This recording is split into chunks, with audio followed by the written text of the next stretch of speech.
Dialogue enterprise ආයතනයේ බලාපොරොත්තු වෙනවා රටේ සිටින සුවහසක් ව්‍යවසායිකයින්ව බලගන්වන්න ශක්තිමත් කරන්න දිරියක් දෙන්න ව්‍යවසායකත්ව වැඩසටහන් මාලාවක් අද සිට ආරම්භ කරන්න. ඒ නිසා අපි මේ වැඩසටහන ආරම්භයේදීම බලාපොරොත්තු වෙනවා හඳුන්වා දෙන්න මේ වැඩසටහනේ සාකච්ඡාමය වැඩසටහන අපි බලාපොරොත්තු වෙනවා ඉදිරියට කරගෙන යන්න. එහිදී අපි මුලින්ම බලාපොරොත්තු වෙනවා මේකට කවුද සම්බන්ධ වෙන්නේ කියලා සම්පත්දායකයින්ව හඳුන්වා දෙන්න. මගේ නම ප්‍රේමසිරි ගමගේ.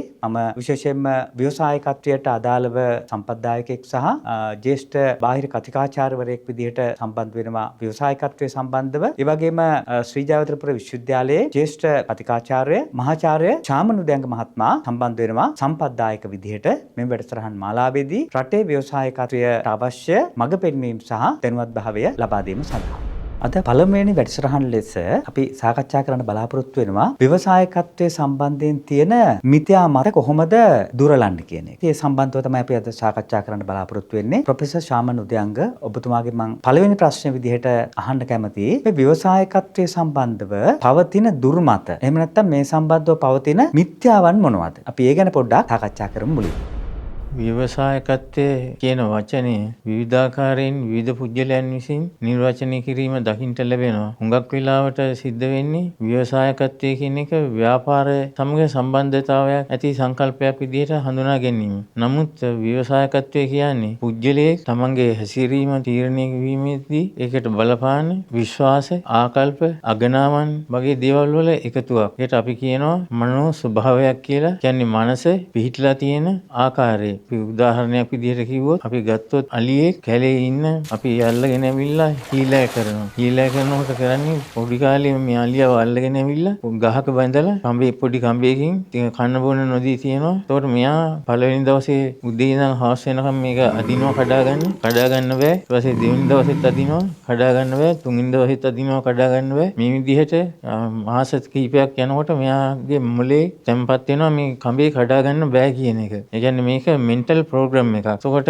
එයා ලොකු වුණාම ඒ කම්බෙන් නැත්තම් ඒ දන් වලින් තමයි බඳින්නේ. හැබැයි කවදාවත් ඒ කඩා ගන්න උත්සාහ කරන්නේ නැහැ. හැබැයි මේ මෙන්ටල් ප්‍රෝග්‍රෑමින් එකේ මනස වැඩසටහන් ගත කිරීම අලියාගේ ක්‍රියාත්මක වෙන්නේ එයාගේ සිහිය හොඳින් තියෙන තාක්කල් විතරයි.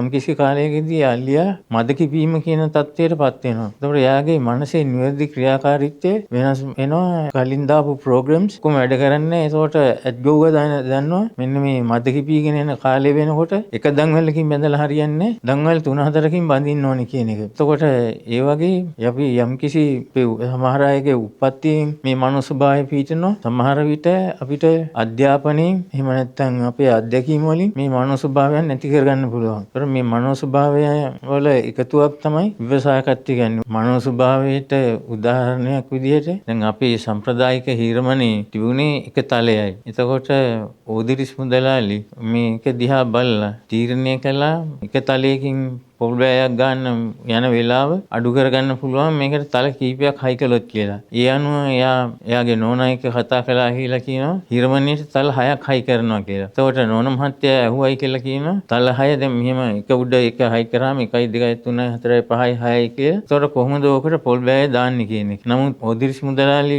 මේක හයි කරේ සිරස් අතට. නමුත් සම්ප්‍රදායික චින්තනයේදී තිබුණේ මේක තිරස් අතට හයි කරන එක. එතකොට නෝනා මහත්මයාගේ එක අර සම්ප්‍රදායික චින්තනය ඒ සම්ප්‍රදායික චින්තනයෙන් බැහැරව ගිහිල්ලා අලුතෙන් අදහසක් ඉදිරිපත් කිරීම ව්‍යවසායකත්ව මනෝ ස්වභාවයේ කොටසක් කියලා අපිට කියන්න පුළුවන්.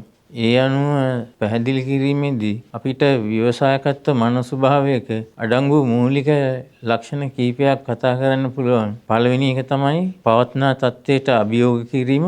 එහෙම නැත්නම් පවත්නා තත්ත්වය වෙනස් කිරීමට උත්සාහ කිරීම. එතකොට හුඟක් වෙලාවට වෙන්නේ ඒකට අනිත් මිනිස්සු hina වෙන එක. දැන් ඕදිරිස් මුදලාලි තල 6ක් හිරමණේට හයි කරන්න යනකොට කට්ටිය ඒකට hina වුණා. ඊට පස්සේ ආශත්‍රාව හදන්න උත්සාහ කරනකොට රයිට් සහෝදරයෝ ඒකට කට්ටිය hina වුණා. ස්ටිව් ජොබ් කලින් වැඩ කරේ HP කියන ආයතනේ ඒ කාලේ පරිගණක තිබුණේ පොළොවේ හයි කරපු විශාල අල්මාරි වගේ පරිගණක ඒවා ව්‍යාපාර කටයුතු වලට විතරයි පාවිච්චි කරේ. ඒ අනුව ස්ටිව් ජොබ්ස් සහ එයාගේ යාළුවා ස්ටිව් වොස්නියක් එකතු වෙලා සාකච්ඡා කළා. ගෙවල් වල පුද්ගලික පරිහරණයට ගන්න පරිගණකයක් නිෂ්පාදනය කරන්න මේසයක් උඩ තිබිය හැකි. ඒ අනුව ඒගොල්ලෝ මේසයක් උඩ තියෙන නිසා ඒකට ඩෙස්ක්ටොප් කියලා කිව්වා. ඊට පස්සේ පුද්ගල පරිහරණයට නිසා පර්සනල් කම්පියුටර් කියලා කිව්වා. ඒ අනුව ඩෙස්ක්ටොප් පර්සනල් කම්පියුටර් නැත්නම් ඩෙස්ක්ටොප් PC කියන කන්සෙප්ට් එක අරගෙන ඩිරෙක්ටර් බෝඩ් එක හම්බ වෙන්න ගියා. ගෙවල් වල පාවිච්චියට අපි පරිගණකයක් හදමු කියලා. නමුත් ඩිරෙක්ටර් බෝඩ් එක පස් පාරක් මේකට